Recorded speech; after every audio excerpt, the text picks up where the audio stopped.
Rumakurun vanha kämppä on Saariselän alueen vanhimpia kämppiä. Se on rakennettu 1800- ja 1900-lukujen vaihteessa Saariselän tunturialueelle Vävypään ja Vahtamapään välisen kurumaastoon. Vävypään puolella, noin puolen kilometrin päässä kämpästä on viimeisen jääkauden aikaansaannos. Jyrkkäseinäinen ja kivikkoinen rumakuru, jonka mukaan kämppä on saanut nimensä.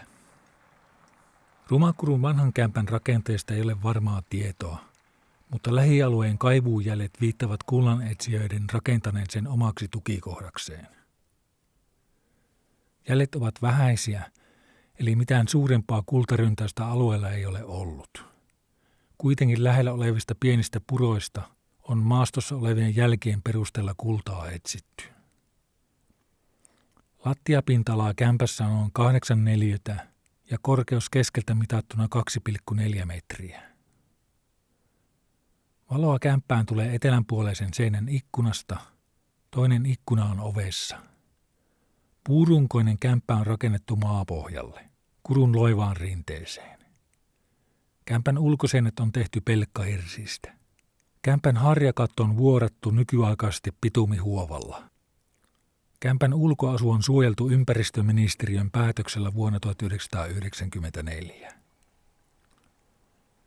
Metsähallituksen julkaisun Kämpiltä Kelokyliin mukaan Lapin lasten ystävät pystyttivät 1950-luvun alussa talkoovoimin luhistumassa olleen rakennuksen uudelleen.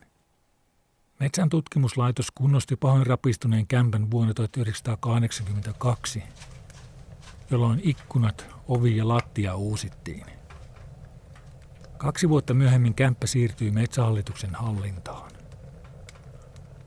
Vuonna 2013 kämpän katto uusittiin. Nykyisin Rumakurun vanha kämppä palvelee kulkijoita avoimena päivätupana. Se ei kuitenkaan sovellu yöpymispaikaksi. Tupa sijaitsee kansallispuiston retkeily- ja luontomatkailuvyöhykkeellä, jossa tulenteko ja leiriytyminen on sallittu ainoastaan merkityillä paikoilla. Leiriytyminen helikopterin laskeutumispaikalla on kielletty.